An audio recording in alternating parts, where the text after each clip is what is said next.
more you begin to investigate what we think we understand, where we came from, what we think we're doing, the more you begin to see we've been lied to. We've been lied to by every institution. What makes you think for 1 minute that the religious institution is the only one that's never been touched? The religious institutions of this world are at the bottom of the dirt. The religious institutions in this world are put there by the same people who gave you your government, your corrupt education, who set up your international banking cartels, because our masters don't give a damn about you or your family. All they care about is what they have always cared about, and that's controlling the whole damn world.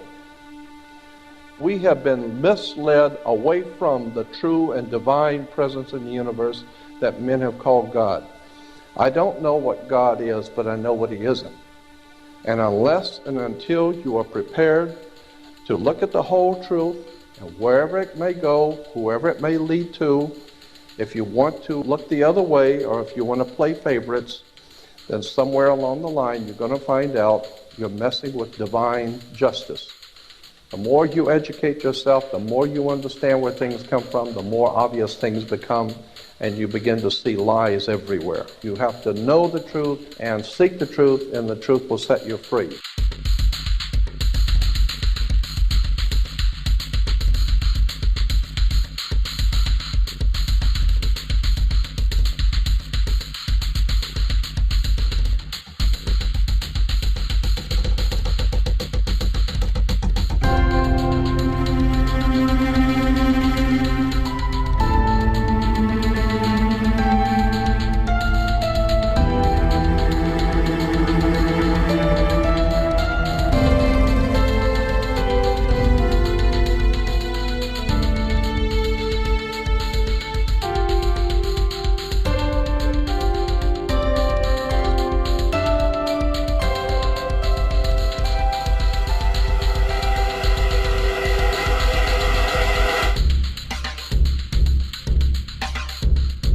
Because I gotta tell you the truth, folks. I gotta tell you the truth. When it comes to bullshit, big time, major league bullshit, you have to stand in awe of the all-time champion of false promises and exaggerated claims, religion.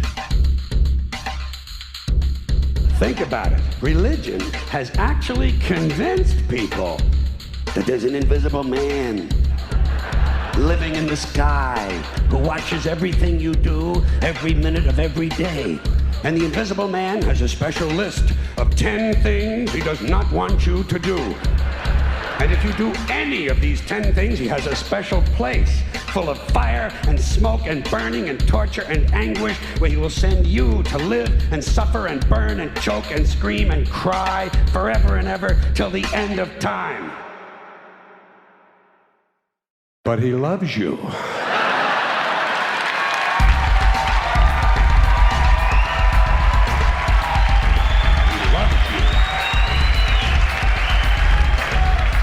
He loves you and he needs money.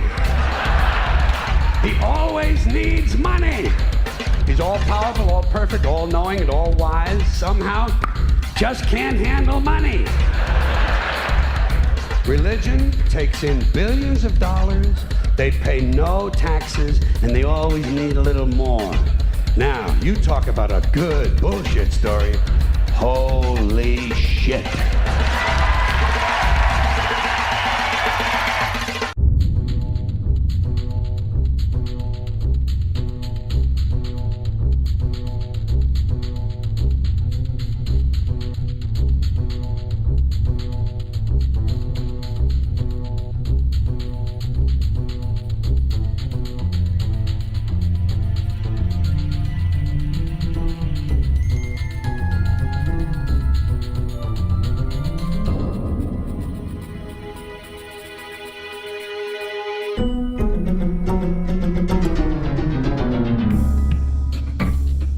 This is the sun. As far back as 10,000 BC, history is abundant with carvings and writings reflecting people's respect and adoration for this object. And it is simple to understand why, as every morning the sun would rise, bringing vision, warmth, and security, saving man from the cold, blind, predator-filled darkness of night. Without it, the cultures understood the crops would not grow and life on the planet would not survive. These realities made the sun the most adored object of all time. Likewise, they were also very aware of the stars. The tracking of the stars allowed them to recognize and anticipate events which occurred over long periods of time, such as eclipses and full moons. They in turn cataloged celestial groups into what we know today as constellations. This is the cross of the zodiac, one of the oldest conceptual images in human history. It reflects the sun as it figuratively passes through the 12 major constellations over the course of a year. It also reflects the 12 months of the year, the 4 seasons, and the solstices and equinoxes. The term zodiac relates to the fact that constellations were anthropomorphized, or personified, as figures or animals. In other words, the early civilizations did not just follow the sun and stars, they personified them with elaborate myths involving their movements and relationships. The sun, with its life-giving and saving qualities, was personified as a representative of the unseen creator or God, God's Son, the light of the world, the savior of humankind. Likewise, the 12 constellations represented places of travel for God's Son, and were identified by names, usually representing elements of nature that happened during that period of time. For example, Aquarius, the water bearer, who brings the spring rains.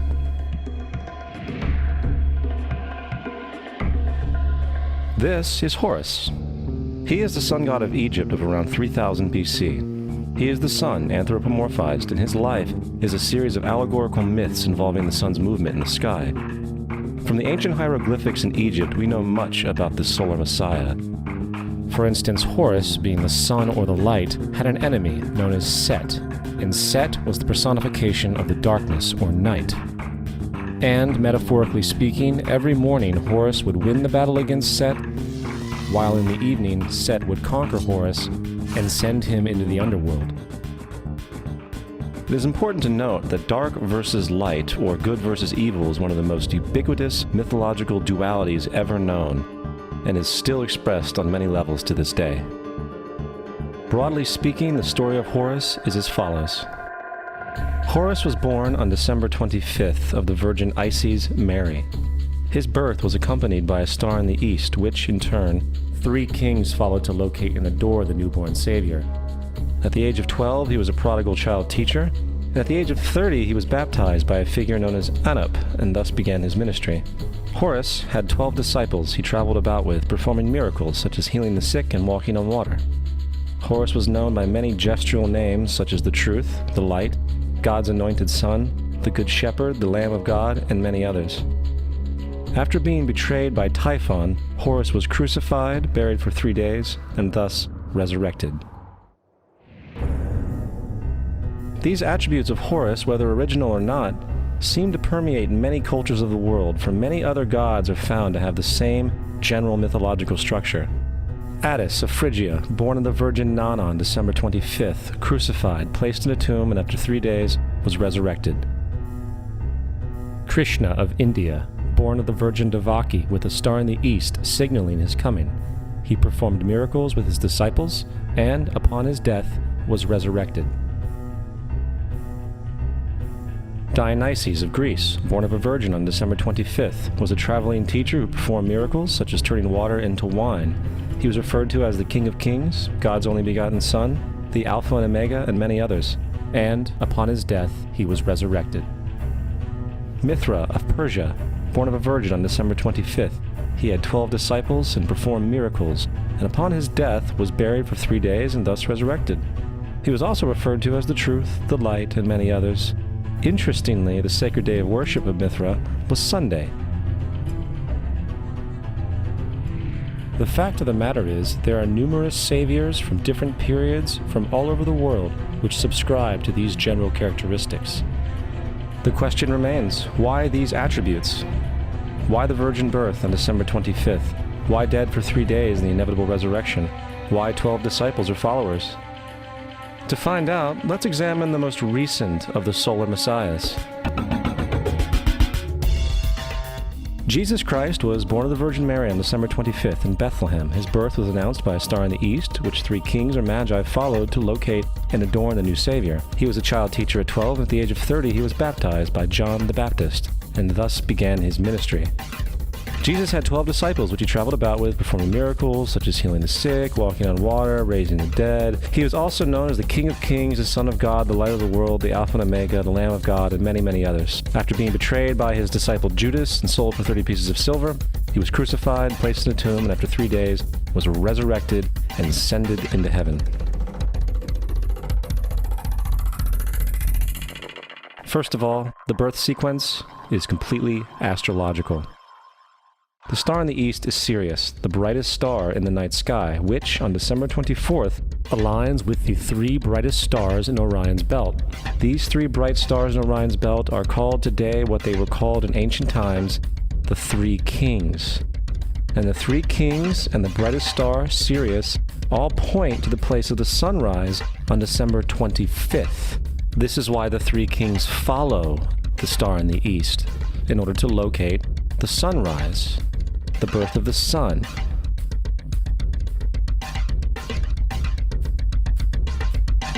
The Virgin Mary is the constellation Virgo, also known as Virgo the Virgin. Virgo in Latin means virgin. Virgo is also referred to as the house of bread, and the representation of Virgo is a virgin holding a sheaf of wheat. This house of bread and its symbol of wheat represents August and September, the time of harvest. In turn, Bethlehem, in fact, literally translates to house of bread. Bethlehem is thus a reference to the constellation Virgo, a place in the sky, not on Earth. There's another very interesting phenomenon that occurs around December 25th, or the winter solstice. From the summer solstice to the winter solstice, the days become shorter and colder. And from the perspective of the northern hemisphere, the sun appears to move south and get smaller and more scarce. The shortening of the days and the expiration of the crops when approaching the winter solstice symbolize the process of death to the ancients. It was the death of the sun.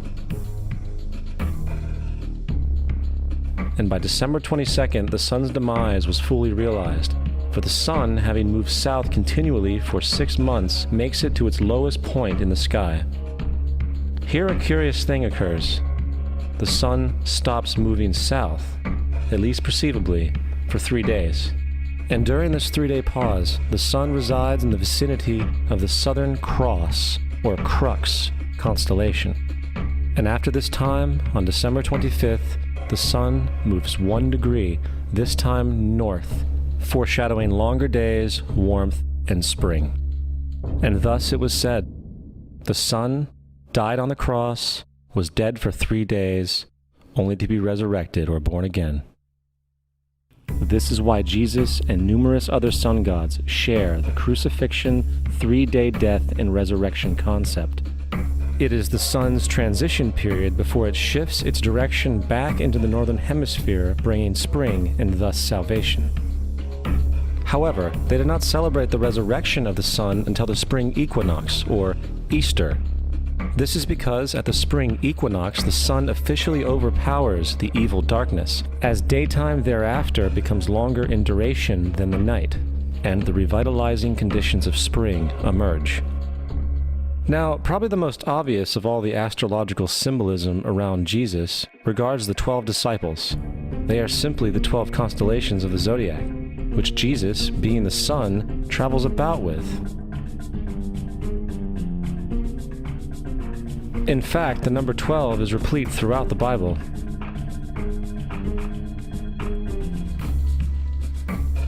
Coming back to the cross of the zodiac, the figurative life of the sun, this was not just an artistic expression or tool to track the sun's movement.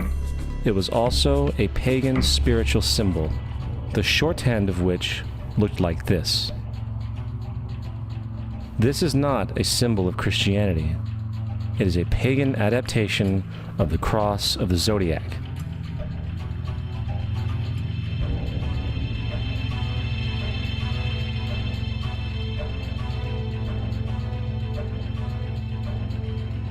This is why Jesus in early occult art is always shown with his head on the cross, for Jesus is the Son of God, the light of the world, the risen Savior, who will come again, as it does every morning.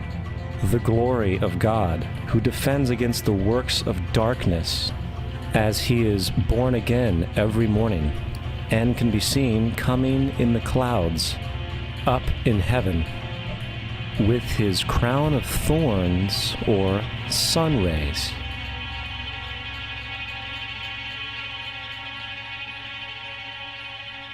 Now, of the many astronomical metaphors in the Bible, one of the most important has to do with the ages.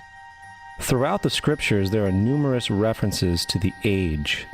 In order to understand this, we need to be familiar with a phenomenon known as the precession of the equinoxes. The ancient Egyptians, along with cultures long before them, recognized that approximately every 2150 years, the sunrise on the morning of the spring equinox would occur in a different sign of the zodiac.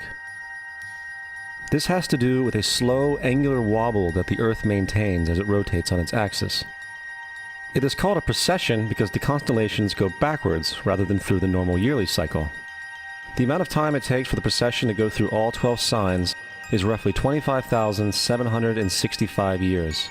This is also called the Great Year, and ancient societies were very aware of this, and they referred to each 2150-year period as an age.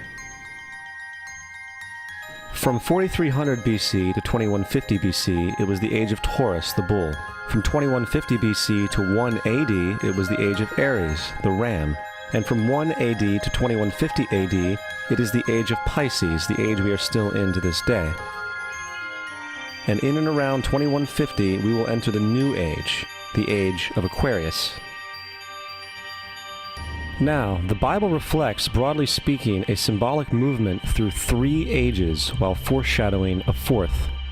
In the Old Testament, when Moses comes down Mount Sinai with the 10 Commandments, he is very upset to see his people worshiping a golden bull calf. In fact, he shattered the stone tablets and instructed his people to kill each other in order to purify themselves. Most biblical scholars will attribute this anger to the fact that the Israelites were worshiping a false idol or something to that effect. The reality is, the golden bull is Taurus the bull, and Moses represents the new age of Aries the ram. This is why Jews even today still blow the ram's horn. Moses represents the new age of Aries, and upon the new age, everyone must shed the old age. Other deities mark these transitions as well, such as Mithra, a pre-Christian god who kills the bull in the same symbology. Now Jesus is the figure who ushers in the age following Aries, the age of Pisces, or the 2 fish. Fish symbolism is very abundant in the New Testament. Jesus feeds 5,000 people with bread and 2 fish. When he begins his ministry walking along Galilee, he befriends 2 fishermen who follow him. And I think we have all seen the Jesus fish on the back of people's cars. Little do they know what it actually means. It is a pagan astrological symbolism for the sun's kingdom during the age of Pisces. Also, Jesus' assumed birth date is essentially the start of this age. At Luke 22:10, when Jesus is asked by his disciples where the next Passover will be after he is gone, Jesus replies, "Behold, when ye are entered into the city, there shall a man meet you, bearing a pitcher of water. Follow him into the house where he entereth in." This scripture is by far one of the most revealing of all the astrological references. The man bearing the pitcher of water is Aquarius, the water bearer, who is always pictured as a man pouring out a pitcher of water.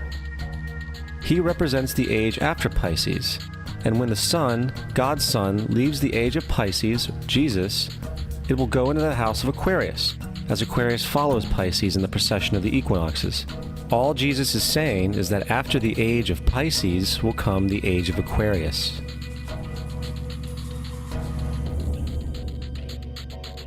Now, we have all heard about the end times and the end of the world. The cartoonish depictions in the book of Revelation aside, The main source of this idea comes from Matthew 28:20, where Jesus says, "I will be with you even to the end of the world." However, in the King James Version, world is a mistranslation, among many mistranslations. The actual word being used is eon, which means age. I will be with you even to the end of the age, which is true, as Jesus' solar Piscean personification will end when the sun enters the age of Aquarius. The entire concept of end times and the end of the world is a misinterpreted astrological allegory. Let's tell that to the approximately 100 million people in America who believe the end of the world is coming. Furthermore, the character of Jesus being a literary and astrological hybrid is most explicitly a plagiarization of the Egyptian sun god Horus. For example, inscribed about 3,500 years ago on the walls at the Temple of Luxor in Egypt are images of the Annunciation, the miracle conception, the birth, and the adoration of Horus. The images begin with Thoth announcing to the Virgin Isis that she will conceive Horus, then Neph, the Holy Ghost, impregnating the Virgin, and then the virgin birth and the adoration. This is exactly the story of Jesus' miracle conception. In fact, the literary similarities between the Egyptian religion and the Christian religion are staggering.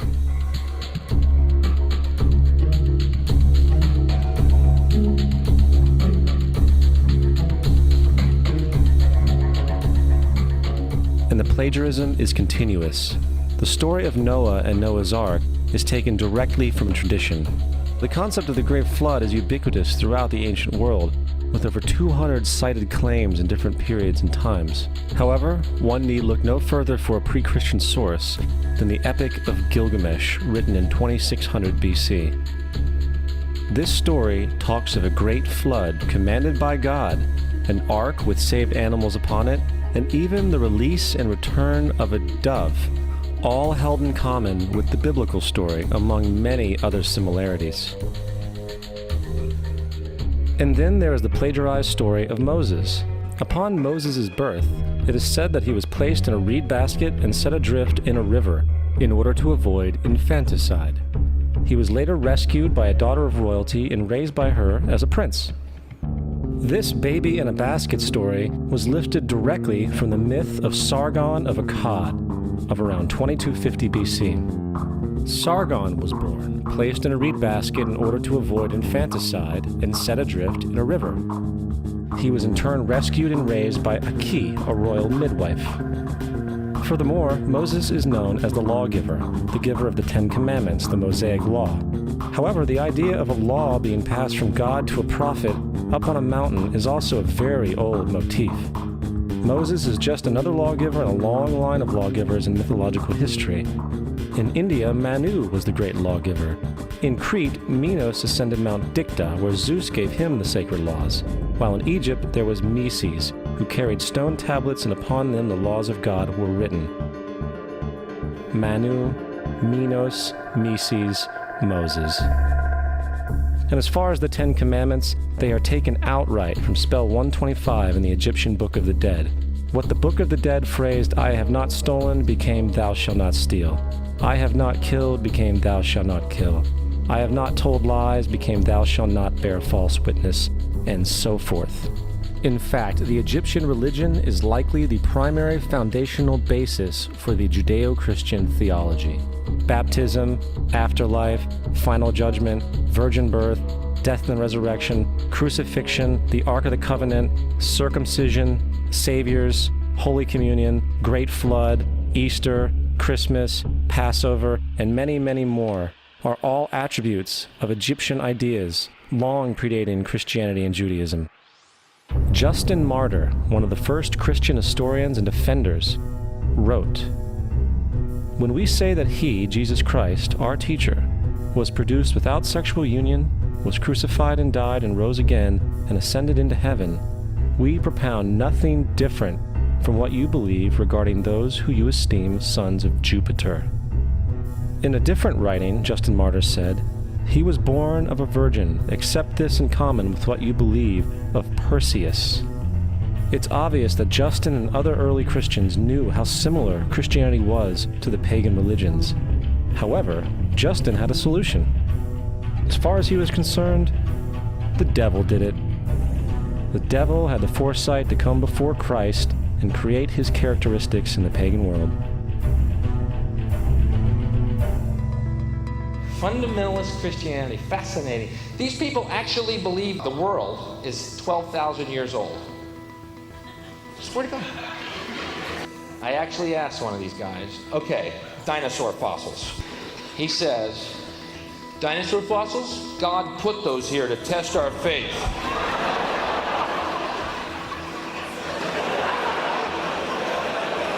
I think God put you here to test my faith, dude.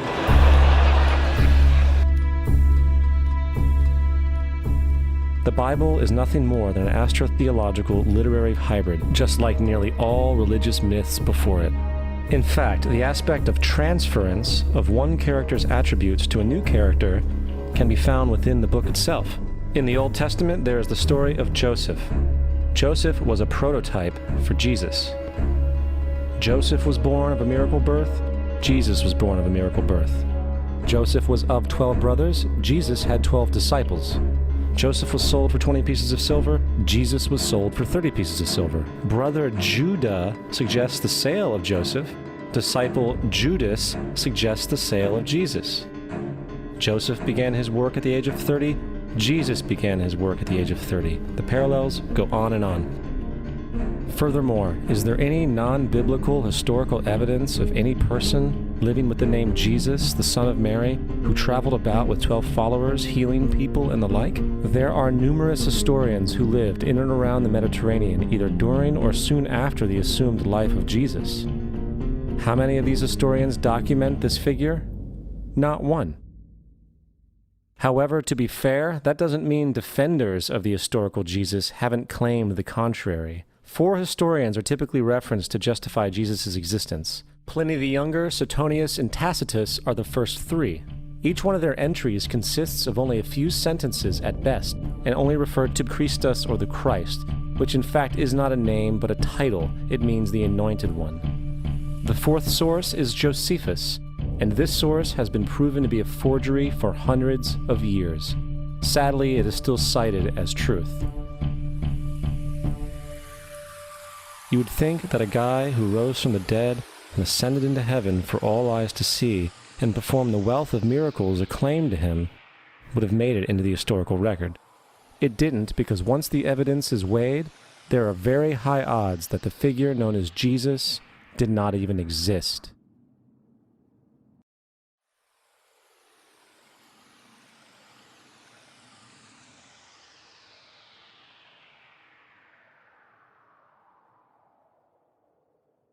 We don't want to be unkind, but we want to be factual.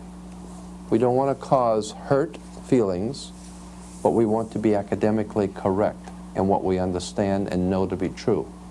Christianity just is not based on truth. We find that Christianity was in fact nothing more than a Roman story, developed politically. The reality is, Jesus was the solar deity of the Gnostic Christian sect, and like all other pagan gods, he was a mythical figure. It was the political establishment that sought to historize the Jesus figure for social control.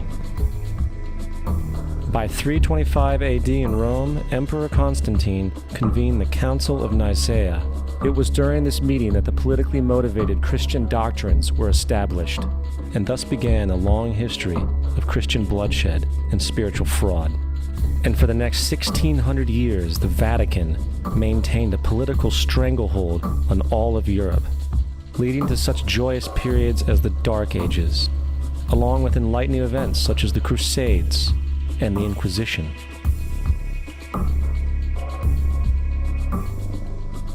Christianity, along with all other theistic belief systems, is the fraud of the age.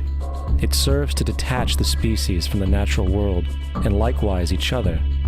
It supports blind submission to authority. It reduces human responsibility to the effect that God controls everything, and in turn awful crimes can be justified in the name of a divine pursuit. And most importantly, it empowers those who know the truth, but use the myth to manipulate and control societies. The religious myth is the most powerful device ever created and serves as the psychological soil upon which other myths can flourish.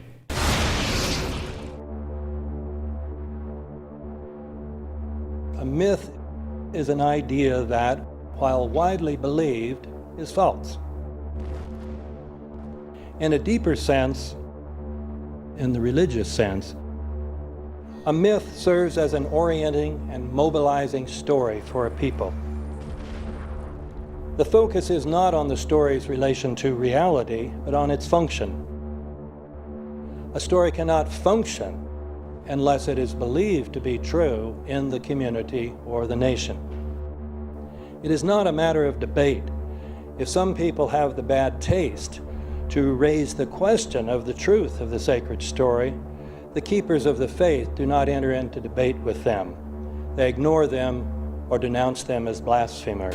It is wrong, blasphemous, and sinful for you to suggest, imply, or help other people come to the conclusion that the U.S. government killed 3,000 of its own citizens.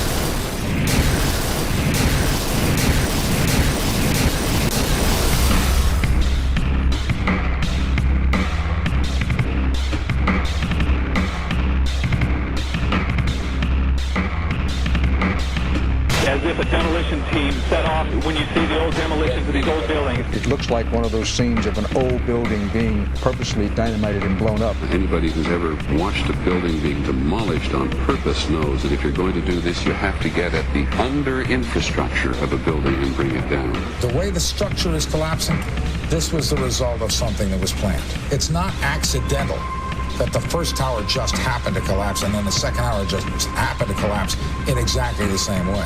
How they accomplished this, we don't know. The building collapsed to dust. You don't find a desk.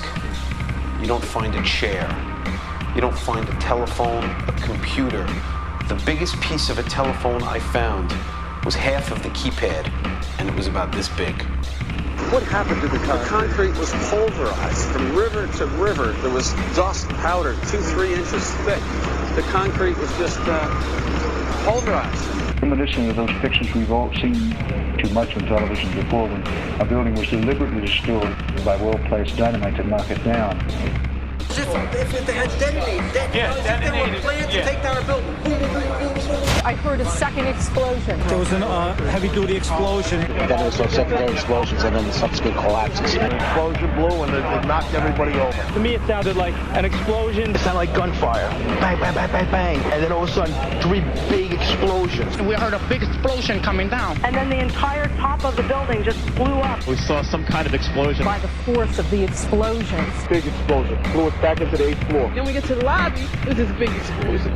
The lobby looked as though a bomb had exploded there. A huge explosion now raining debris. It's been a huge explosion. Huge explosion that we all heard and felt. We just witnessed some kind of follow-up explosion. We heard a very loud blast explosion. A secondary explosion at Tower 1 camp. That is another bomb going off. He thinks that there were actually devices that were planted in the building. Planted in the building.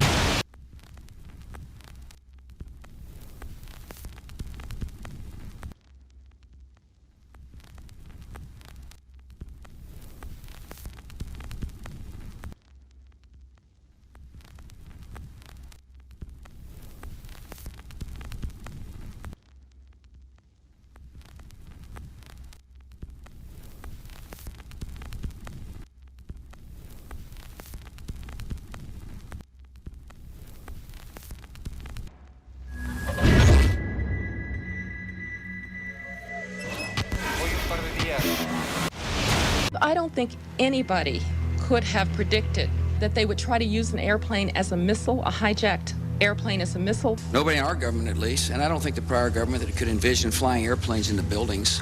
No specific threat involving really domestic operation or involving what happened, obviously, the city's airliner and so forth. There were no warning signs that I'm aware of. USA Today reports that in the 2 years before the attacks on September the 11th, NORAD conducted exercises using hijacked airliners as weapons.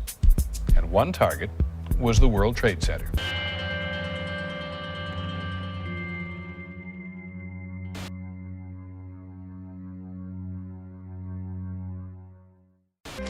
In confidential documents from the Philippines obtained by CNN, the plan was clear. He will board any American commercial aircraft, control its cockpit, and dive it at the CIA headquarters. Other buildings targeted the Pentagon and the World Trade Center. Security and counterterrorism was blinking red, in the words of George Tenet, that the warnings of an imminent attack were so severe that something dramatic should have been done. It was unparalleled. Instead, our president went on a month-long vacation.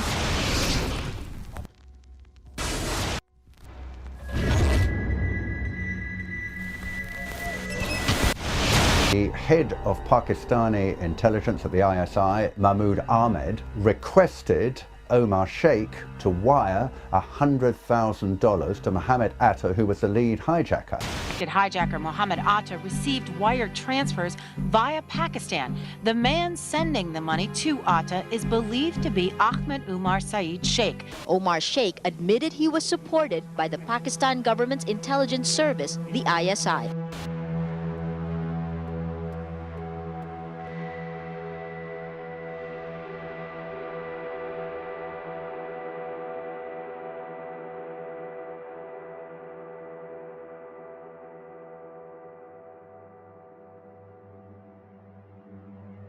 Although we are told that 4 or 5 of the alleged hijackers were on each of the flights.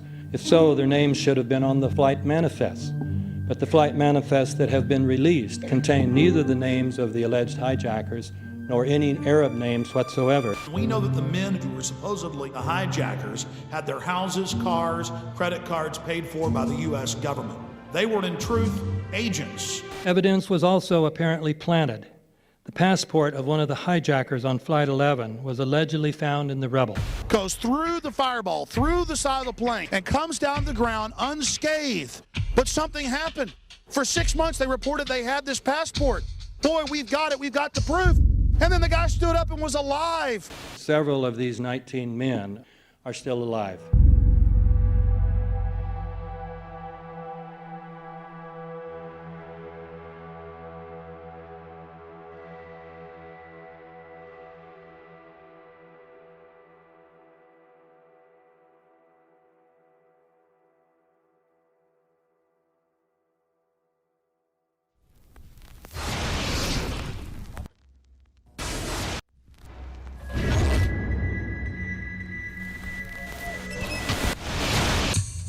Of course we're after Saddam Hussein, bin Laden. He's January 2001, the Bush administration orders the FBI and intelligence agencies to back off investigations involving the bin Laden family, including 2 of Osama bin Laden's relatives, who were living, guess where, in Falls Church, Virginia, right next to CIA headquarters. When he was already America's most wanted criminal, he reportedly spent 2 weeks in the American hospital in Dubai, was treated by an American doctor, and visited by the local CIA agent. We have not seen one piece of evidence that links Osama bin Laden directly to the planning stages of September 11th. This failure to provide proof was later said to be unnecessary because bin Laden, in a video allegedly found in Afghanistan, admitted responsibility for the attacks. This confession is now widely cited as proof. But the man in this video has darker skin, fuller cheeks, and a broader nose than the Osama bin Laden of all other videos. We again seem to have planted evidence. In 1976, Osama's older brother Salim bin Laden hired a man in Texas by the name of Jim Bath to handle all the investments in the United States for the bin Laden family. Jim Bath also happens to be a personal, almost lifelong friend and former Air National Guard pilot with George W. Bush. The connections between the Bushes and the bin Ladens become much more clear when George Herbert Walker Bush made trips to Saudi Arabia in 1998 and 2000 to meet with the bin Laden family on behalf of a company called the Carlyle Group.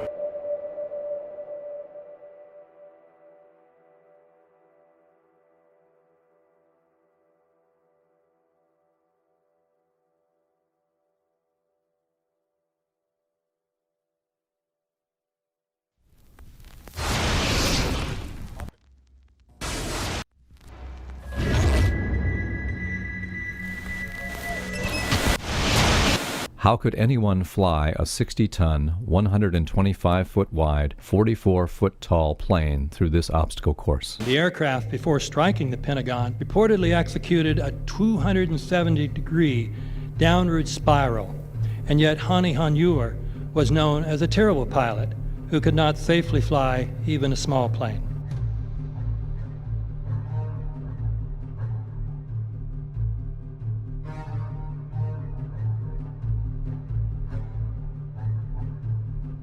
No seats, no luggage, no bodies. Nothing but bricks and limestone. The official explanation is that the intense heat from the jet fuel vaporized the entire plane. Flight 77 had 2 Rolls-Royce engines made of steel and titanium alloy and weigh 6 tons each. It is scientifically impossible that 12 tons of steel and titanium was vaporized by jet fuel. We're also told that the bodies were able to be identified either by their fingerprints or by the DNA. So what kind of fire can vaporize aluminum and tempered steel and yet leave human bodies intact? From my close-up inspection, there's no evidence of a plane having crashed anywhere near the Pentagon. And as I said, the only pieces left that you can see are small enough that you could pick up in your hand. Shortly after the strike, government agents picked up debris and carried it off. The entire lawn was covered with dirt and gravel, so that any remaining forensic evidence was literally covered up. The videos from security cameras, which would show what really hit the Pentagon, were immediately confiscated by agents of the FBI, and the Department of Justice has to this day refused to release them. If these videos would prove that the Pentagon was really hit by a 757, most of us would assume the government would release them.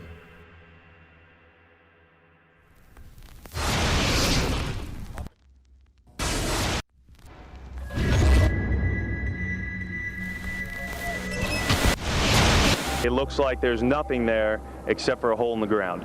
Basically, that's right. The only thing you could see from where we were was a big gouge in the earth and some broken trees. We could see some people walking around in the area, but from where we could see, there wasn't much left. Any large pieces of debris at all? No, there was nothing that you could distinguish that a plane had crashed there.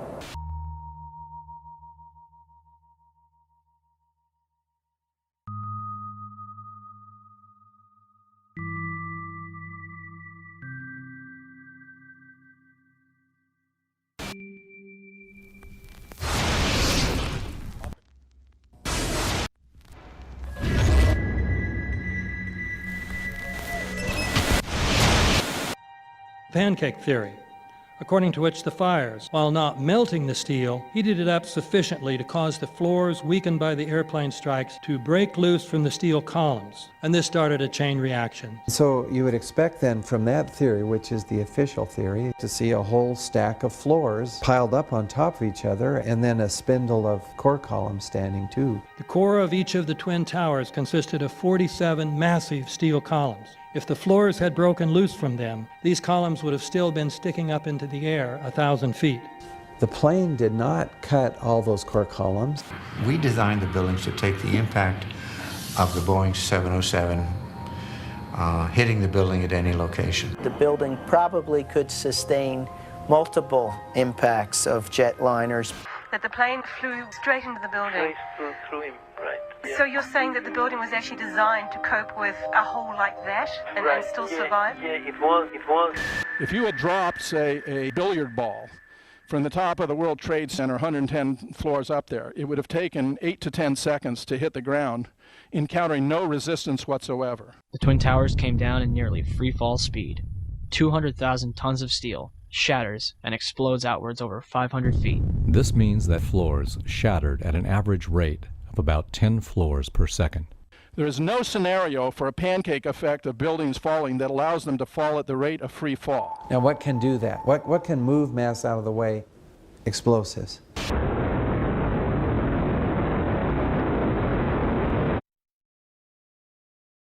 "47 huge steel columns going up the core. They're interconnected. How do you get them to fail simultaneously so the core disappears? It looks like those core columns were cut. The way we do this is by cutting the beam at an angle.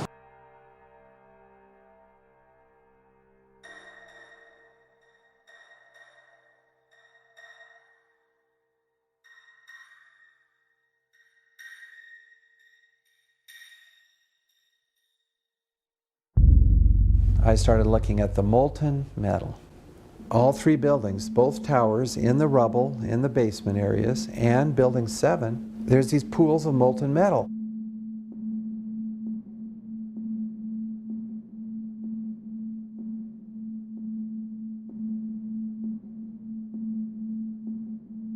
You'd get down below and you'd see molten steel running down the channel rails, like you're in a foundry. Like lava. The molten steel was found 3, 4, and 5 weeks later, when the rubble was being removed. He said that molten steel was also found underneath World Trade Center 7. So I'm looking through the official reports. What do they say about the molten metal? They say nothing.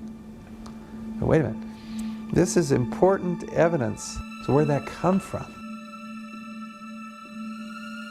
Thermite is so hot that it'll just cut through steel, through structural steel, for example, like a knife through butter. The products are molten iron and aluminum oxide, which goes off primarily as a dust. You know those enormous dust clouds? You can imagine when you assemble these chemicals on a large scale.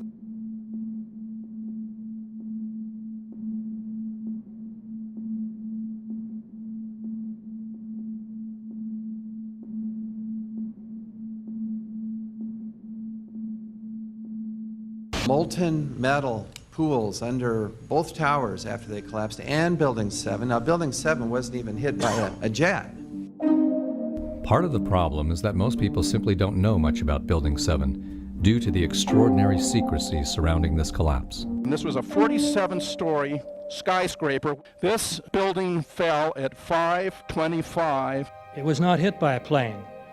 This building had fires on only 2 or 3 floors. And it was brought down by what we know was a controlled demolition. Demolitions, they look just like that. You know, a kink in the middle, and then that building just comes straight down, almost at free fall speed. They first blow one of the central columns so the building falls in on itself. Building 7 had a classic crimp or wedge. Its central column was blown out first, so it didn't structurally damage buildings just a few feet away from it.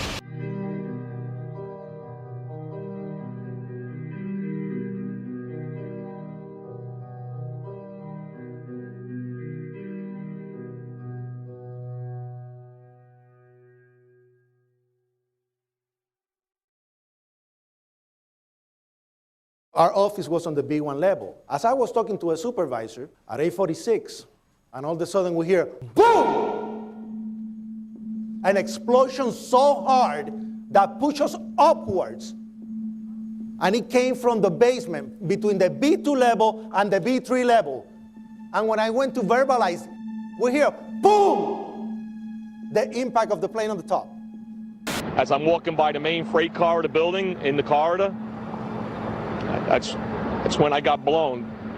I mean, the impact of the explosion threw me to the floor, and that's when everything started happening. All of a sudden, a big impact happened again, and all the ceiling tile was falling down, the light fixtures were falling. You know, you got to go clear across the whole from 1 to 2 World Trade Center, and then all of a sudden, it happened all over again. Something else hit us to the floor. Right in the basement, you felt it. Walls were caving in, everything that was going on.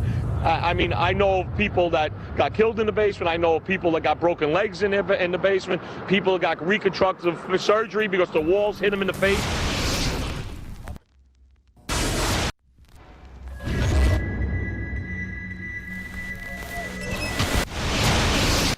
According to standard operating procedure, if an FAA flight controller notices anything that suggests a possible hijacking, the controller is to contact a superior. If the problem cannot be fixed within about a minute, the superior is to ask NORAD, the North American Aerospace Command, to send up or scramble jet fighters to find out what is going on. NORAD then issues the scramble order to the nearest Air Force base with fighters on alert. But although interceptions usually occur within 10 or so minutes, in this case, 80 or so minutes had elapsed before fighters were even airborne. It's a mind-bending anomaly. Not a single U.S. Air Force interceptor turns a wheel until it's too late. There are no jets at all. What if they were so confused and had been so deliberately confused that they couldn't respond? The reason that they didn't know where to go was because a number of conflicting and overlapping war game exercises were taking place. It involved the insertion of false radar blips onto radar screens in the Northeast Air Defense Sector. Center Team U, we have a problem here. We have a hijacked aircraft headed towards New York. We need someone to scramble some F-16s or something up there to help us out. Is this real world or exercise? Is this real world or exercise? There was another exercise, Vigilant Warrior, which was in fact, according to a NORAD source, a live fly hijack drill being conducted at the same time. With only 8 available fighter aircraft, and they have to be dispatched in pairs, they were dealing with as many as 22 possible hijacks on the day of 9/11, and they couldn't separate the war game exercises from the actual hijacks.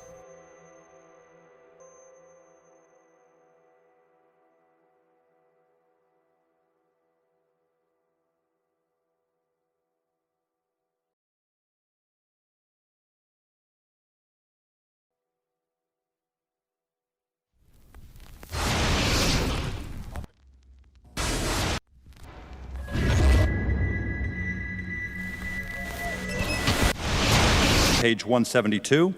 The U.S. government has not been able to determine the origin of the money used for the 9/11 attacks. Ultimately, the question is of little practical significance. The American authorities have not managed to trace the source of the funding. And then the most amazingly disingenuous statement, ultimately, is it of little consequence. It is of massive consequence. Doesn't it matter who paid for 9/11? The collapse of Building 7 has been recognized as especially difficult to explain. The 9/11 Commission report implicitly admitted that it could not explain the collapse of this building by not even mentioning it. President, why are you and the Vice President insisting on appearing together before the 9/11 Commission? Because the 9/11 Commission wants to ask us questions. That's why we're meeting, and I look forward to meeting with them and answering their questions. Why you're appearing together rather than separately, which was their request? Because it's a good chance for both of us to answer questions that the 9/11 Commission is looking forward to asking us, and I'm looking forward to answering them. Let's see. Do you think they should be able to stand up and speak their own words? They should go under oath. They should be, yeah, in public.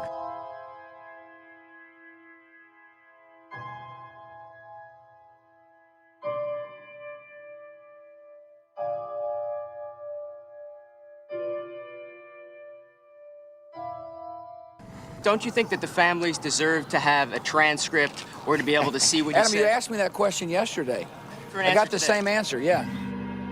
The final report was a unanimous report. That means that if there was a single commissioner who had any objection about anything, that fact would be dropped from the report. We have found out that he not only served on the transition team of the Bush administration, that he was a person who wrote a draft memo for the setup of the Bush administration's National Security Council, that he was an individual who wrote the preemptive war strategy that was eventually used for the war in Iraq, that he is a close friend of Condoleezza Rice's. We want him to resign. There is literally nothing in the 9/11 report that the Bush administration did not approve of.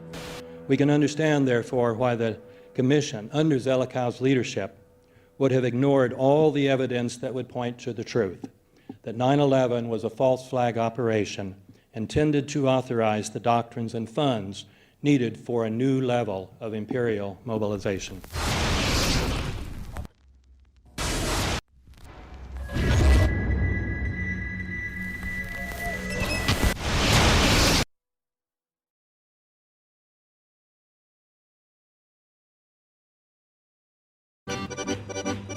armed with knives, armed with chemical, biological, nuclear weapons. Fanatics, terrorists, September 11th. September 11th, killers, September 11th, terrorists. Terrorists of Al-Qaeda, terrorists, nuclear weapons, terrorists. 9/11, terror, terrorists, evil. September 11th, September 11th. The terrorists, war and danger. September 11th, terrorism, global terrorism, terrorism, terrorists, terrorists, terrorists, terrorists, terrorists, the terror, terrorists, terrorists, terrorism. September 11th, global terrorism, terrorists, terrorism. September 11th, world terrorism, terrorism. September 11th, global terrorism. September the 11th, terror, weapons of mass destruction. September the 11th, terrorists, the evil terrorists, no. Terrorism. The words are hypnotically repeated. Terrorism, terrorist, terrorist threat, and of course, believed to be linked to Al-Qaeda. But it's the so-called war on terrorism that's in our faces practically 24/7 as the inescapable focus of our existence. One day, our grandchildren will look back on this time and ask, how was the war on terror won? The entire U.S. ruling class, ruling elite, comes to see terrorism as the preferred means, indeed the only means, to provide social cohesion, to provide an enemy image for the society to keep it together. According to neocon theory from Carl Schmitt, you have to have an enemy image in order to have a society. It's a very dangerous thing because now it means that the entire social order, the political parties, intellectual life, politics in general, all based on a monstrous myth.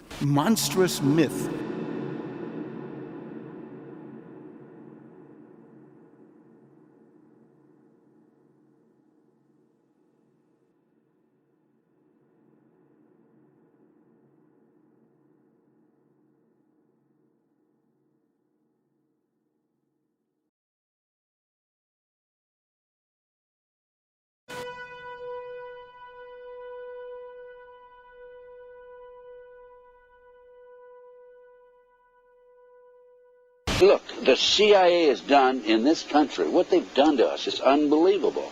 Look at the terrorist acts that have occurred. The CIA behind most, if not all of them. We had the Marine barracks. We had our embassy in Kenya. We had Pan Am 103. We had the USS Cole. We had Oklahoma City. We had the World Trade Center in 1993. That helped the terrorists blow up the World Trade Center the first time. They built the bomb. They got the driver's license. The informant, the informant, a fellow named Salam, a 43-year-old former Egyptian army officer, he was given the assignment to put the bomb together. And he went to his supervisor, his FBI supervisor, and said, we're going to put a dummy bomb in here, right? And the FBI supervisor said, no, we're going to put a real bomb. The FBI actually carried out the attack on the World Trade Center in 1993. They actually hired Ahmad Salam and paid him $1 million and gave him real explosives, a detonator, and told him to build a bomb and to give it to the foolish people that he was controlling to allow them to attack the World Trade Center complex. Unfortunately for them, there were only 6 people killed, not enough to pass the legislation. So what happened is 2 years later, April 19, 1995, down comes Oklahoma City Murrah building, 168 people killed. 1 year later, the anti-terrorism legislation that takes away many of our constitutional rights and civil liberties is passed.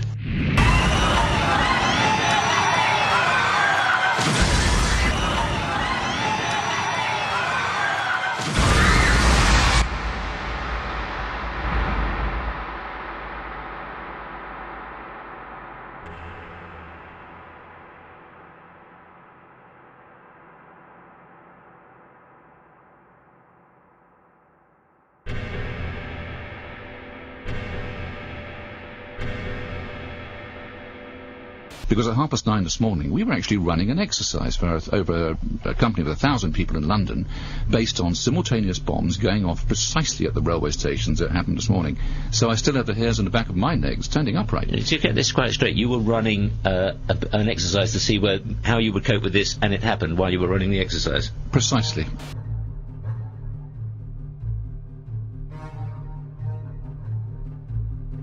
Supposed to believe is some kind of coincidence, there was also an anti-terrorist drill going on 7/7. And again, just like 9/11, they were talking about attacks on the same targets, the same kind of tube stations, and exactly the same time. as the actual attack happened, providing some kind of cover for what must be operations orchestrated in some way by the state.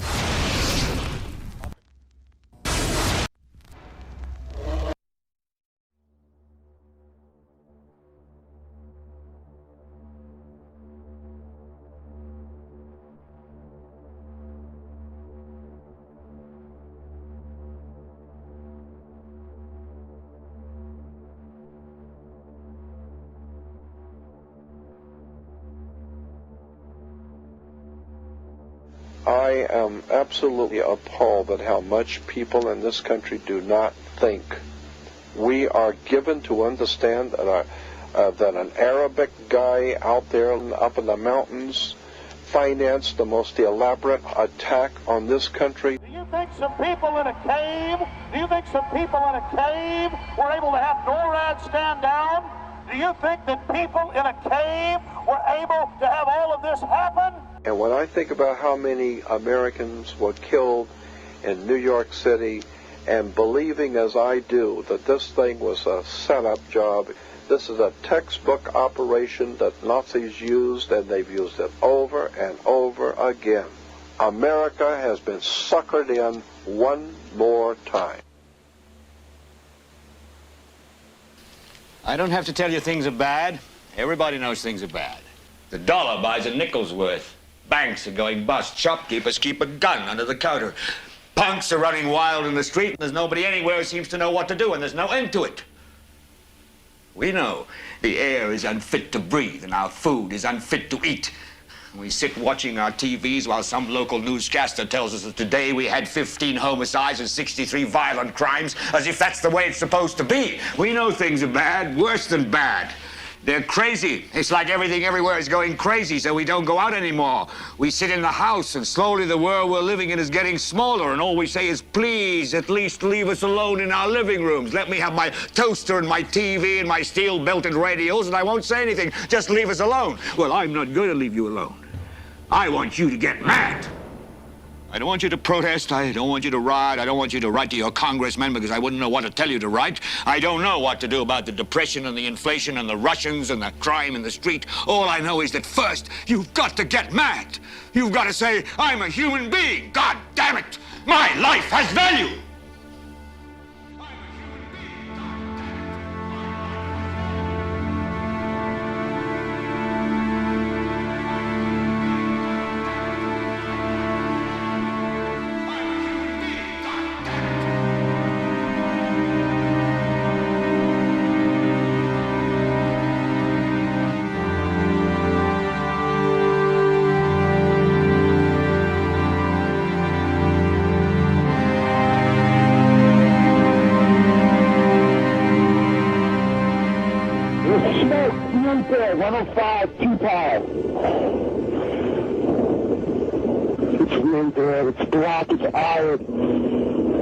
My wife thinks I'm all right. I called her and said I was leaving the building. I was fine, and bang. To three of us, 2 broken windows. Oh, God! Ah!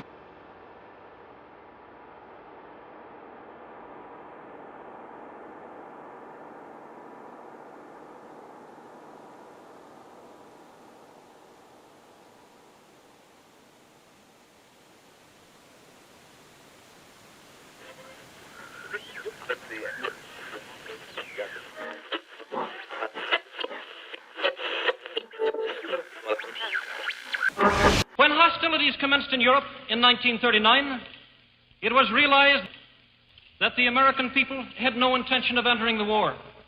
But they believed that this country could be enticed into the war in very much the same way that it was enticed into the last one. They planned, first, to prepare the United States for foreign war under the guise of American defense. Second, to involve us in the war step by step without our realization. Third, to create a series of incidents which would force us into the actual conflict. These plans were, of course, to be covered and assisted by the full power of their propaganda. Our theaters soon became filled with plays portraying the glory of war. newsreels lost all semblance of objectivity, and they have used the war to justify the restriction of congressional power and the assumption of dictatorial procedures on the part of the President and his appointees. A fear campaign was inaugurated. We cannot allow the natural passions and prejudices of other peoples to lead our country to destruction.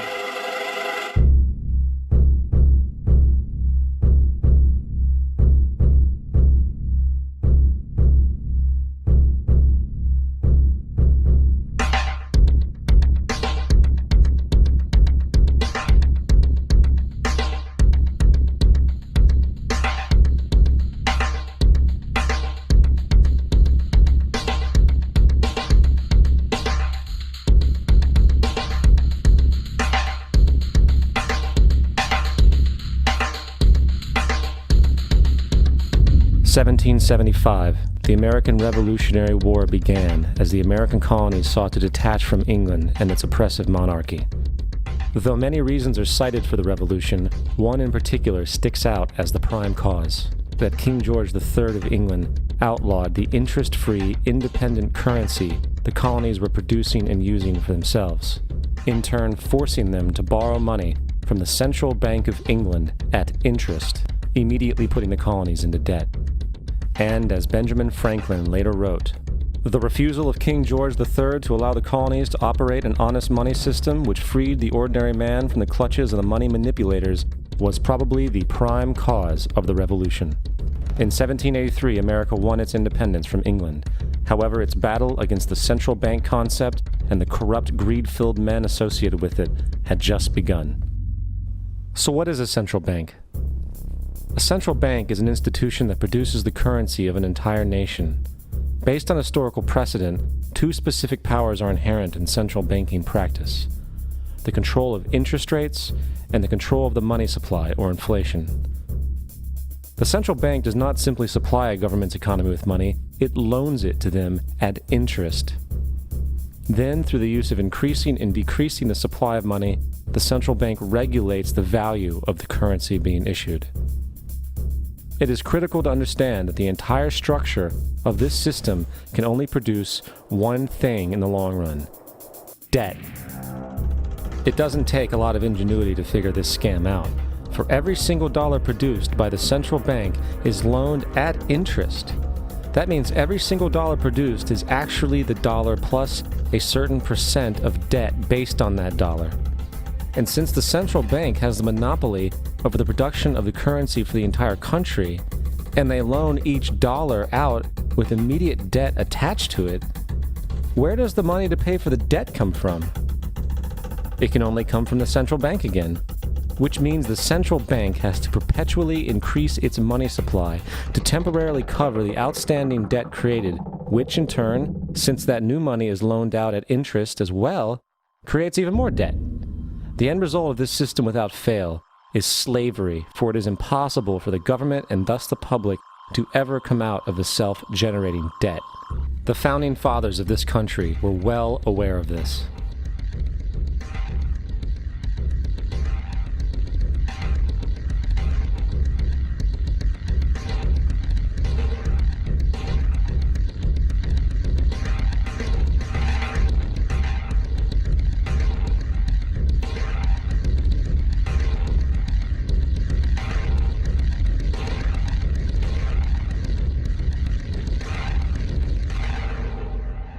By the early 20th century, the U.S. had already implemented and removed a few central banking systems, which were swindled into place by ruthless banking interests. At this time, the dominant families in the banking and business world were the Rockefellers, the Morgans, the Warburgs, the Rothschilds. And in the early 1900s, they sought to push, once again, legislation to create another central bank. However, they knew the government and public were very weary of such an institution, so they needed to create an incident to affect public opinion. So, J.P. Morgan, publicly considered a financial luminary at the time, exploited his mass influence by publishing rumors that a prominent bank in New York was insolvent or bankrupt. Morgan knew this would cause mass hysteria, which would affect other banks as well. And it did. The public, in fear of losing their deposits, immediately began mass withdrawals. Consequently, the banks were forced to call in their loans, causing the recipients to sell their property, and thus a spiral of bankruptcies, repossessions, and turmoil emerged. Putting the pieces together a few years later, Frederick Allen of Life magazine wrote, "The Morgan interests took advantage to precipitate the panic, guiding it shrewdly as it progressed." Unaware of the fraud, the Panic of 1907 led to a congressional investigation headed by Senator Nelson Aldrich, who had intimate ties to the banking cartels and later became part of the Rockefeller family through marriage. The commission, led by Aldrich, recommended a central bank should be implemented so a panic like 1907 could never happen again. This was the spark the international bankers needed to initiate their plan. In 1910, a secret meeting was held at a J.P. Morgan estate on Jekyll Island off the coast of Georgia. It was there that the central banking bill called the Federal Reserve Act was written. This legislation was written by bankers, not lawmakers. This meeting was so secretive, so concealed from government and public knowledge that the 10 or so figures who attended disguised their names when en route to the island. After this bill was constructed, it was then handed over to their political frontman, Senator Nelson Aldrich, to push through Congress. And in 1913, with heavy political sponsorship by the bankers, Woodrow Wilson became president, having already agreed to sign the Federal Reserve Act in exchange for campaign support. And 2 days before Christmas, when most of Congress was at home with their families, the Federal Reserve Act was voted in, and Wilson in turn made it law. Later, Woodrow Wilson wrote, in regret,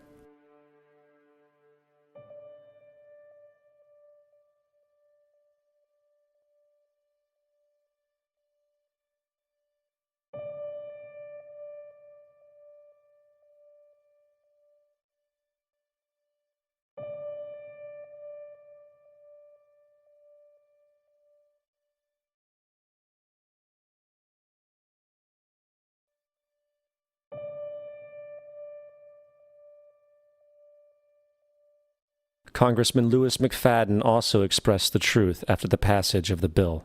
A world banking system was being set up here, a superstate controlled by international bankers, acting together to enslave the world for their own pleasure. The Fed has usurped the government. Now, the public was told that the Federal Reserve System was an economic stabilizer, and inflation and economic crises were a thing of the past. Well, as history has shown, nothing is further from the truth.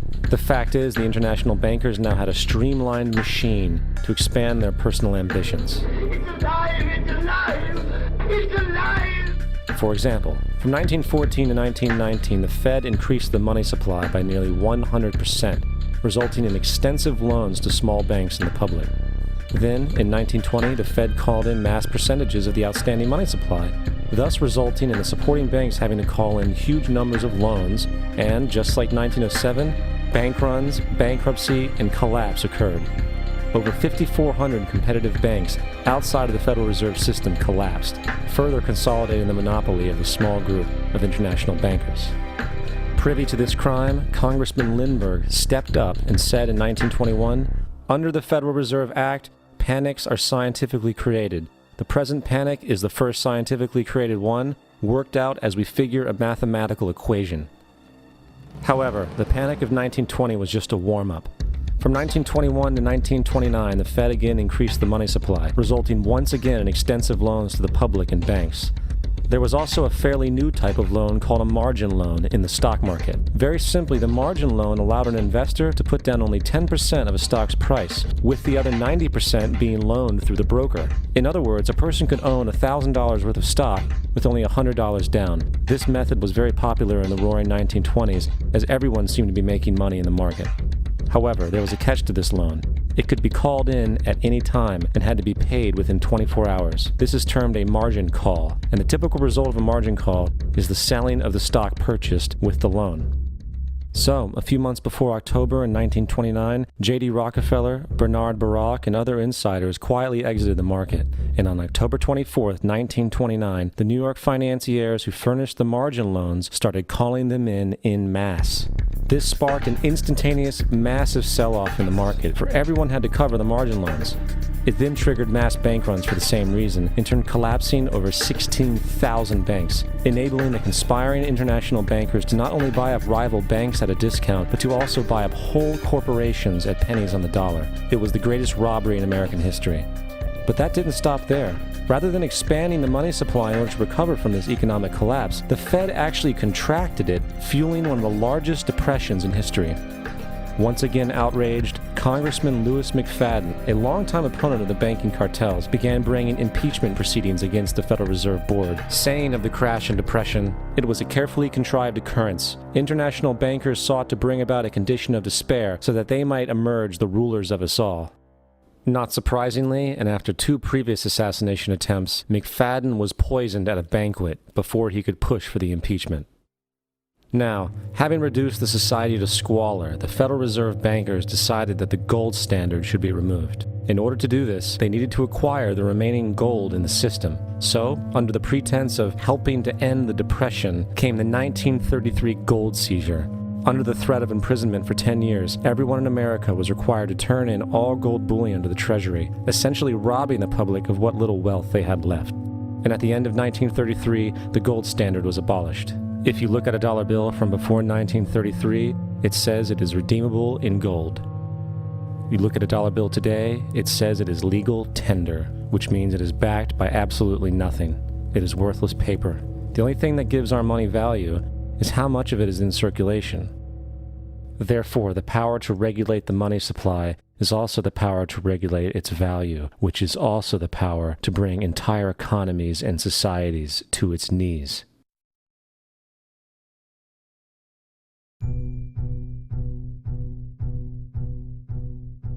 It's important to clearly understand, the Federal Reserve is a private corporation. It is about as Federal Express.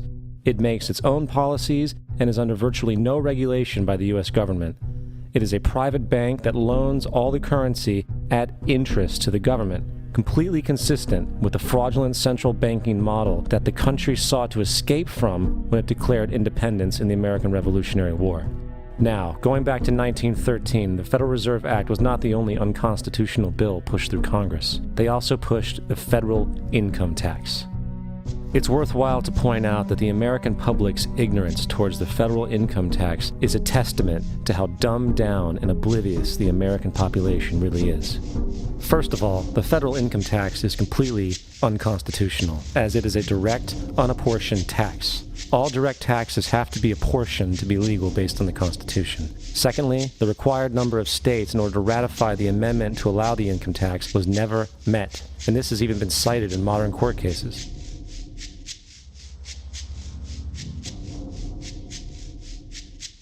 Third, at the present day, roughly 25% of the average worker's income is taken via this tax. And guess where that money goes? It goes to pay the interest on the currency being produced by the fraudulent Federal Reserve Bank, a system that does not have to exist at all. The money you make working almost 3 months out of the year goes almost literally into the pockets of the international bankers who own the private Federal Reserve Bank. And fourth, even with the fraudulent government claim as to the legality of the income tax, there is literally no statute, no law in existence that requires you to pay this tax, period. I really expected that, of course, there's a law that you can point to in the law book, the code, that requires you to file a tax return. Of course there is. I was at that point where I couldn't find the statute that clearly made a person liable. At least not me and most people I know, and I had no choice in my mind except to resign. Based on the research that I did throughout the year 2000 and that I'm still doing, I have not found that law. I've asked Congress, we've asked a lot of people in the IRS commissioners, helpers. They can't answer, because if they answer, the American people are going to know that this whole thing is a fraud. I haven't filed an federal income tax return since I left. I have not filed a tax return since 1999. The income tax is nothing less than the enslavement of the entire country. Now, the control of the economy and the perpetual robbery of wealth is only one side of the Rubik's Cube the bankers hold in their hands. The next tool for profit and control is war. Since the inception of the Federal Reserve in 1913, a number of large and small wars have commenced. The three most pronounced were World War I, World War II, and Vietnam. World War I. In 1914, European wars broke out centered around England and Germany. The American public wanted nothing to do with the war. In turn, President Woodrow Wilson publicly declared neutrality. However, under the surface, the U.S. administration was looking for any excuse it could find to enter it. In a noted observation by Secretary of State William Jennings, the large banking interests were deeply interested in the World War because of the wide opportunities for large profits. It's important to understand that the most lucrative thing that can happen for the international bankers is war, for it forces the country to borrow even more money from the Federal Reserve Bank at interest. Woodrow Wilson's top advisor and mentor was Colonel Edward House, a man with intimate connections with the international bankers who wanted in the war. In a documented conversation between Colonel House, Wilson's advisor, and Sir Edward Grey, the Foreign Secretary of England, regarding how to get America into the war, Grey inquired, "What will Americans do if Germans sink an ocean liner with American passengers on board?" House responded, "I believe that a flame of indignation would sweep the United States, and that by itself would be sufficient to carry us into war." So, on May 7, 1915, on essentially the suggestion of Sir Edward Grey, a ship called the Lusitania was deliberately sent into German-controlled waters, where German military vessels were known to be. And, as expected, German U-boats torpedoed the ship, exploding stored ammunition, killing 1,200 people. To further understand the deliberate nature of this setup, the German embassy actually put advertisements in the New York Times telling people that if they boarded the Lusitania, they did so at their own risk, as such a ship sailing from America to England through the war zone would be liable to destruction. In turn, and as anticipated, the sinking of the Lusitania caused a wave of anger among the American population, and America entered the war a short time after. The First World War caused 323,000 American deaths. J.D. Rockefeller made $200 million off of it. Not to mention the war cost about $30 billion for America, most of which was borrowed from the Federal Reserve Bank at interest, furthering the profits of the international bankers. World War II.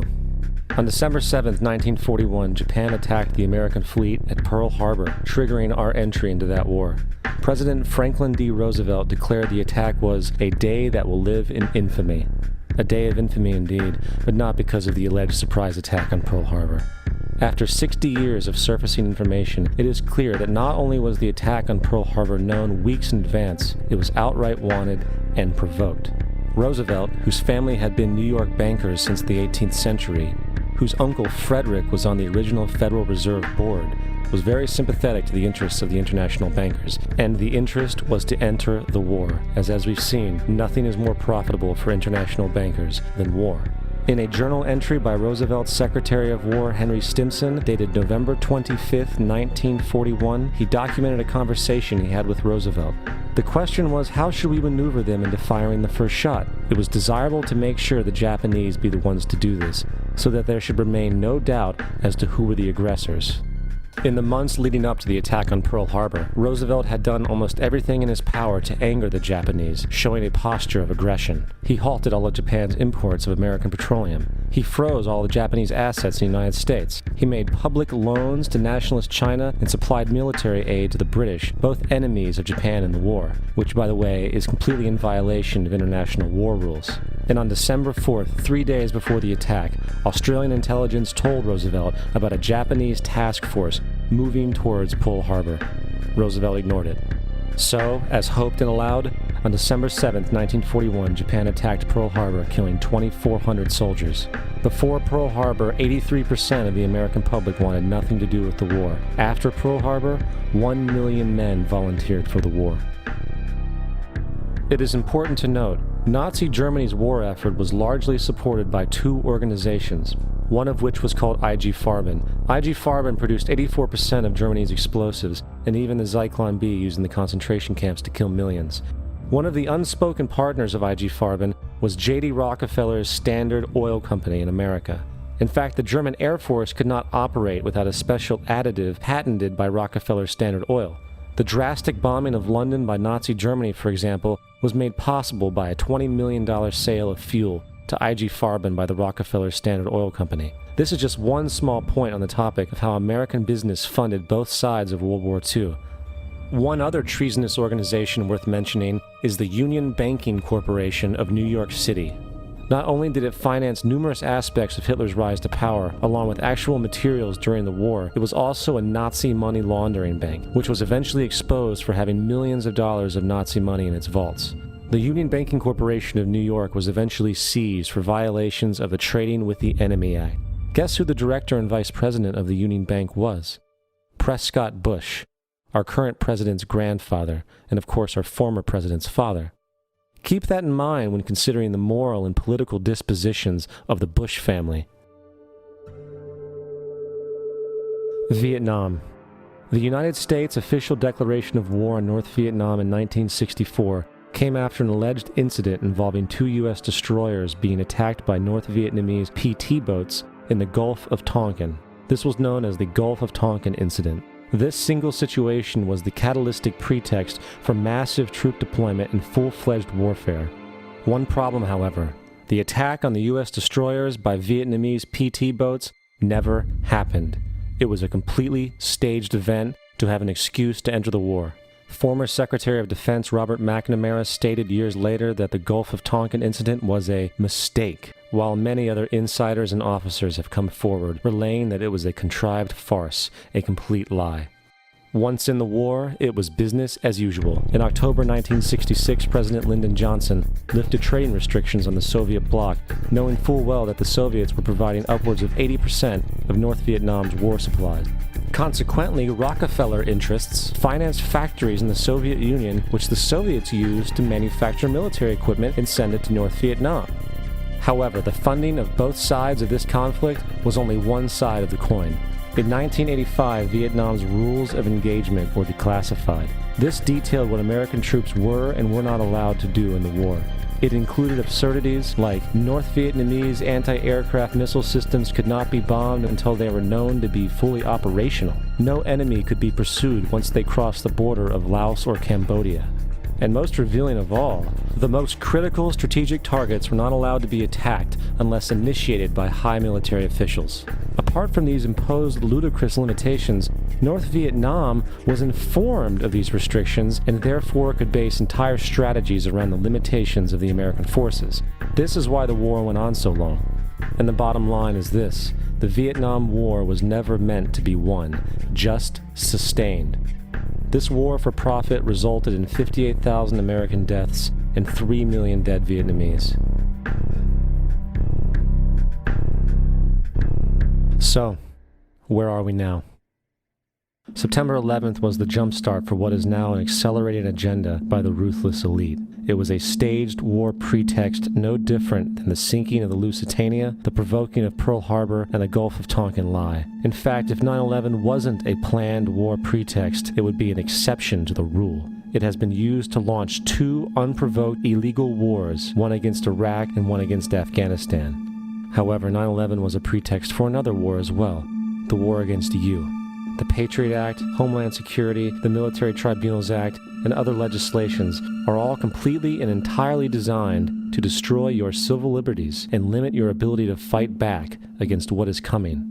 Currently in the United States, unannounced to most brainwashed Americans, your home can be searched without a warrant, without you being home. You can in turn be arrested with no charges revealed to you, detained indefinitely with no access to a lawyer, and legally tortured, all under the suspicion that you might be a terrorist. If you need a painted picture of what is happening in this country, let's recognize how history repeats itself. In February 1933, Hitler staged a false flag attack, burning down his own German parliament building, the Reichstag, and blamed it on communist terrorists. In the next few weeks, he passed the Enabling Act, which completely eradicated the German Constitution, destroying people's liberties. He then led a series of preemptive wars, all justified to the German people as necessary to maintaining homeland security.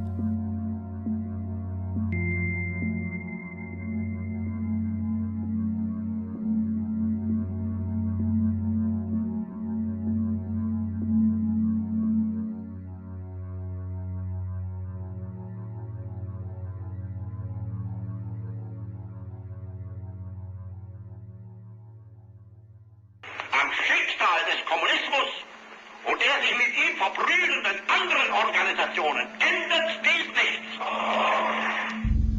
Our enemy is a radical network of terrorists and every government that supports them. It's time to wake up. The people in power go out of their way to make sure that you are perpetually misled and manipulated. The majority's perception of reality, especially in the political arena, is not their own. It is shrewdly imposed upon them without them even knowing it. For example, the public at large actually believes the invasion of Iraq is going badly, as sectarian violence doesn't seem to stop. What the public fails to see is that the destabilization of Iraq is exactly what the people behind the government want. This war is to be sustained so the region can be divided up, domination of the oil maintained, continual profits reaped for the defense contractors, and most importantly, permanent military bases established to be used as a launching pad against other oil-bearing, non-conforming countries such as Iran and Syria.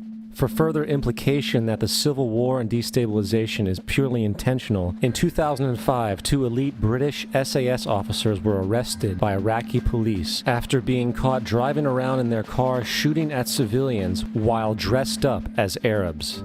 After being arrested and taken to a jail in Basra, the British Army immediately requested the release of these men. When the Basra government refused, British tanks came in and physically broke out the men from the Basra prison.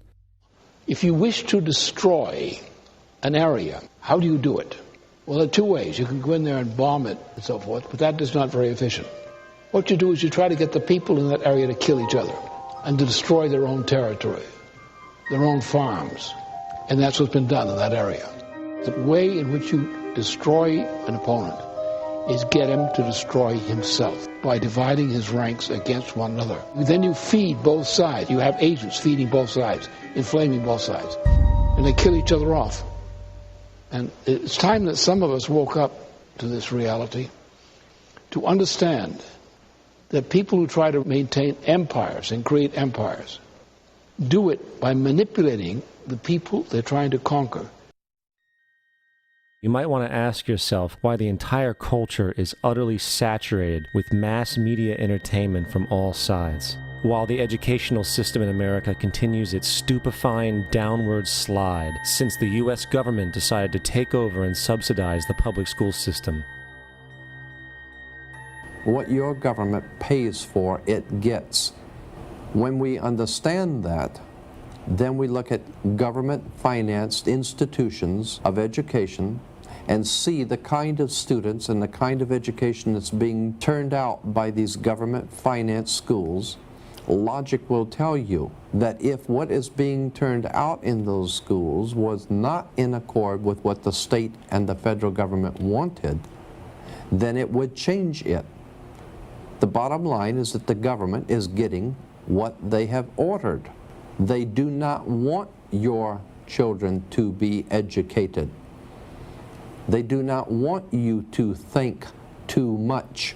That is why our country and our world has become so proliferated with entertainments, mass media, television shows, amusement parks, drugs, alcohol, and every kind of entertainment to keep the human mind entertained, so that you don't get in the way of important people by doing too much thinking.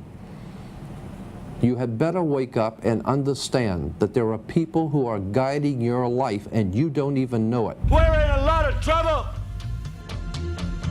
because you people and 62 million other Americans are listening to me right now, because less than 3% of you people read books, because less than 15% of you read newspapers, because the only truth you know is what you get over this tube.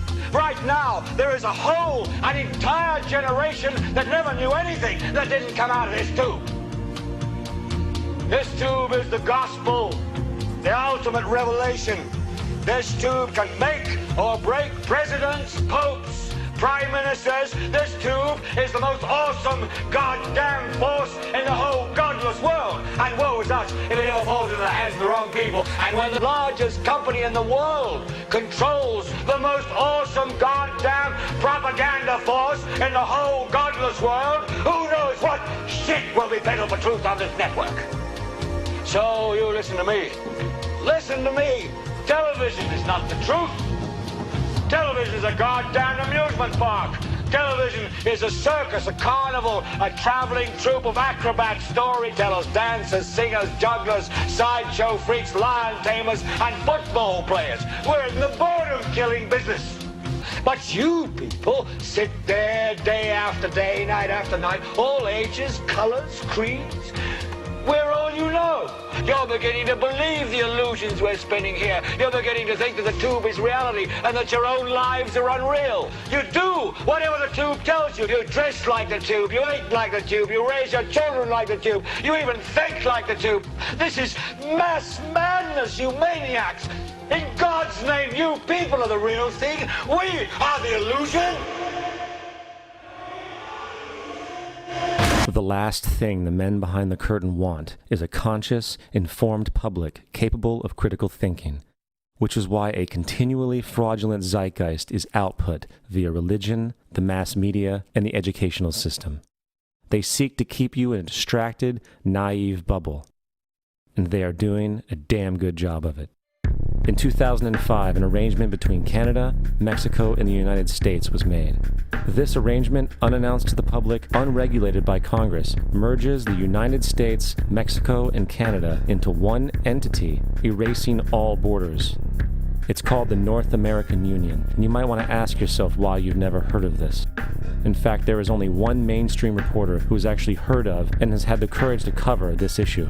The Bush administration's open borders policy and its decision to ignore the enforcement of this country's immigration laws is part of a broader agenda.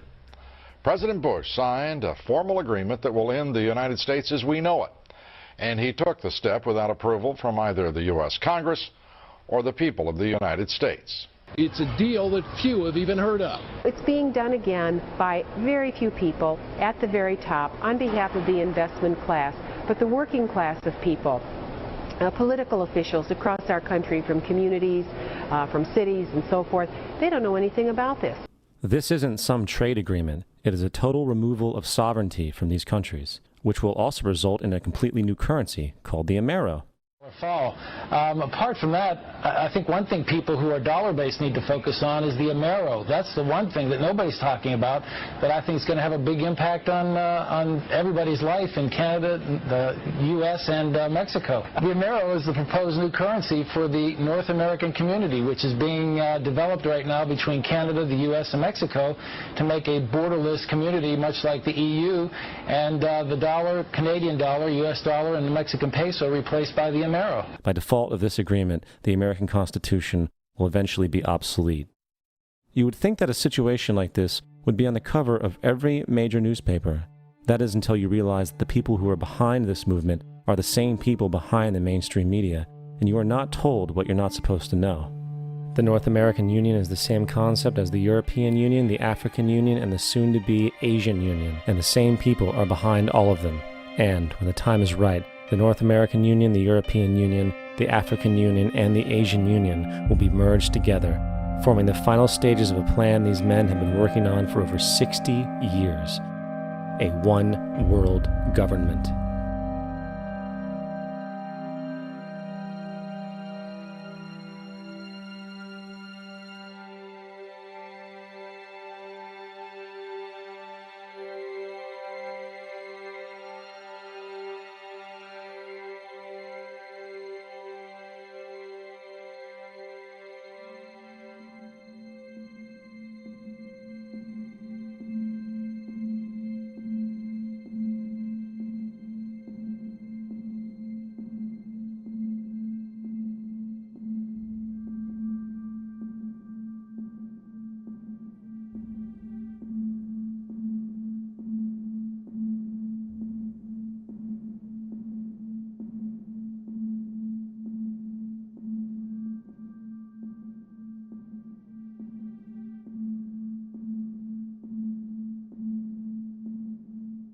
One bank, one army, one center of power.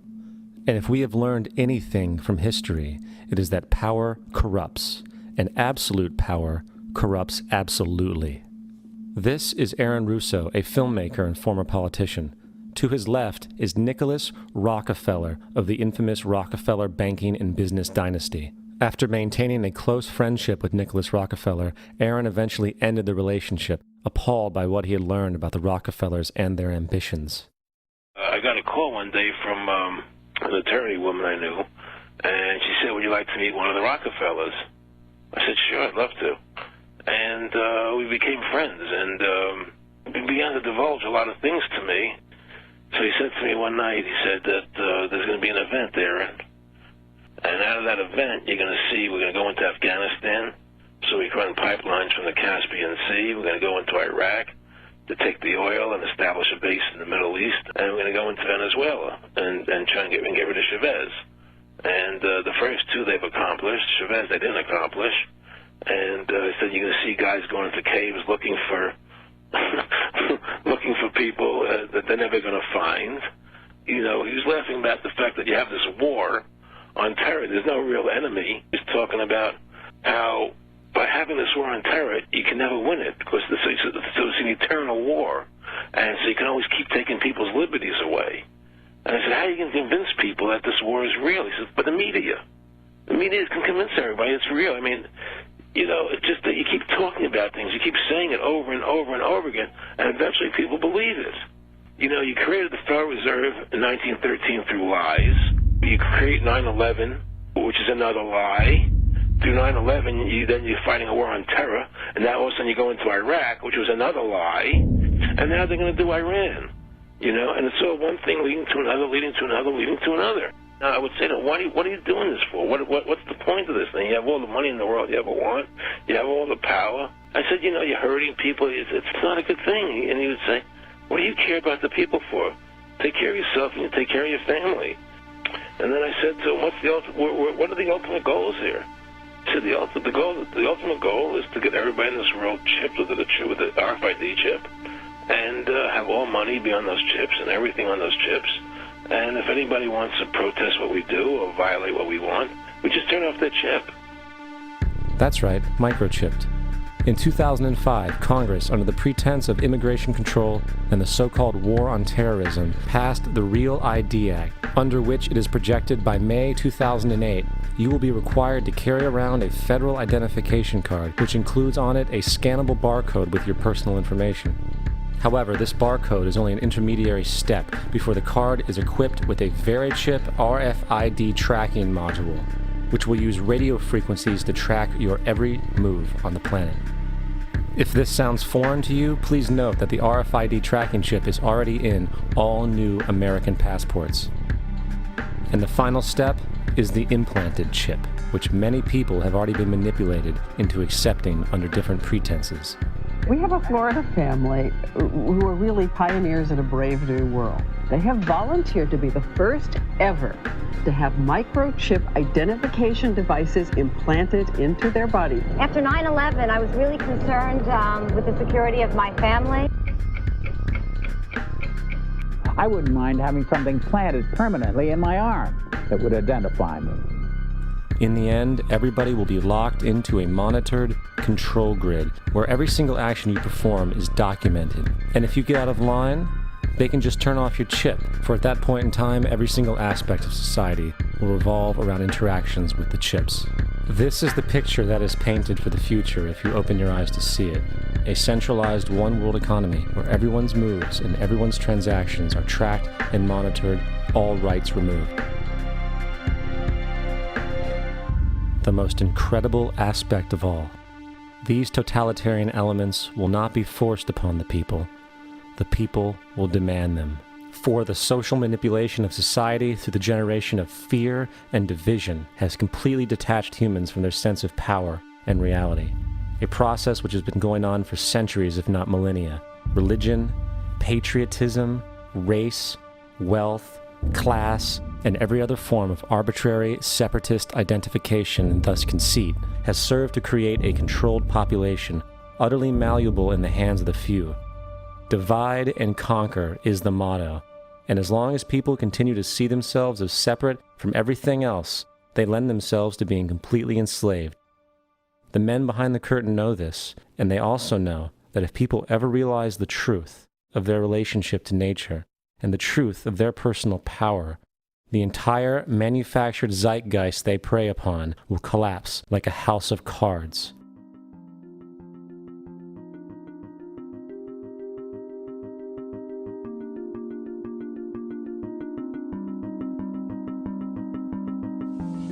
The whole system that we live in drills into us that we're powerless, that we're weak, that our society is evil, that it's crime-ridden, etc., and so forth. It's all a big, fat lie. We are powerful, beautiful, extraordinary. There is no reason why we cannot understand who we truly are, where we are going. There is no reason why the average individual cannot be fully empowered. We are incredibly powerful beings. Now, I think I spent 30 years of my life, in the first 30, trying to become something. I wanted to become good at things. I wanted to become good at tennis. I wanted to become good at school and grades and everything I kind of viewed in that perspective. I'm not okay the way I am, but if I got good at things, you realize that I had the game wrong. The game was to find out what I already was. Find out what I already was.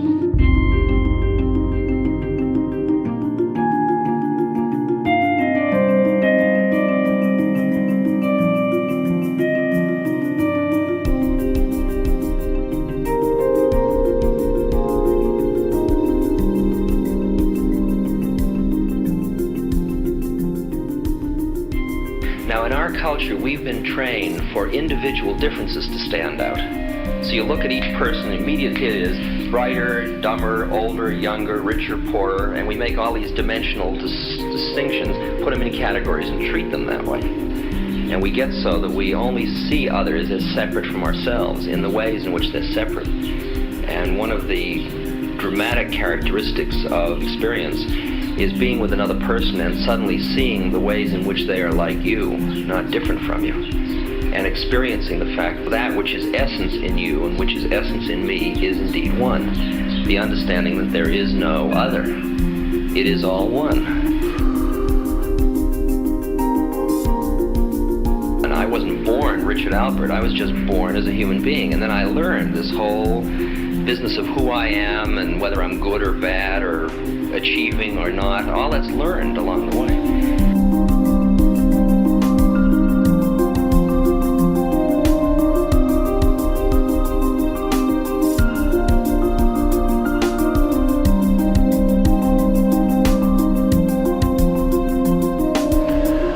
The old appeals to racial, sexual, and religious chauvinism, to rabid nationalist fervor, are beginning not to work. A new consciousness is developing which sees the earth as a single organism and recognizes that an organism at war with itself is doomed.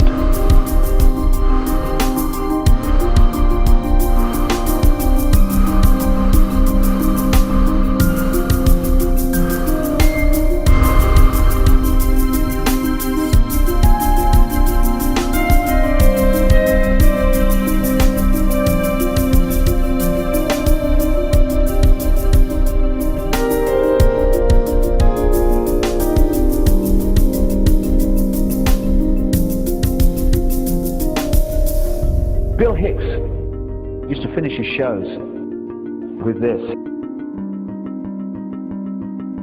Life's like a ride in an amusement park. And when you go on it, you think it's real, because that's how powerful our minds are. And the ride goes up and down and round and round. It has thrills and chills, and it's very brightly colored. And it's very loud, but it's fun for a while. Some have been on the ride for a long time, and they begin to question, is this real, or is this just a ride? And other people have remembered, and they come back to us and they say, hey, don't worry. Don't be afraid ever, because this is just a ride. And we kill those people. Shut him up. I've got a lot invested in this ride. Shut him up. Look at my furrows of worry. Look at my big bank account. My family, this has to be real. It's just a ride. But we'll kill those good guys who try and tell us that. You ever notice that? And let the demons run amok? But it doesn't matter, because it's just a ride, and we can change it anytime we want. It's only a choice. No effort, no work, no job, no savings of money. Just a choice right now between fear and love.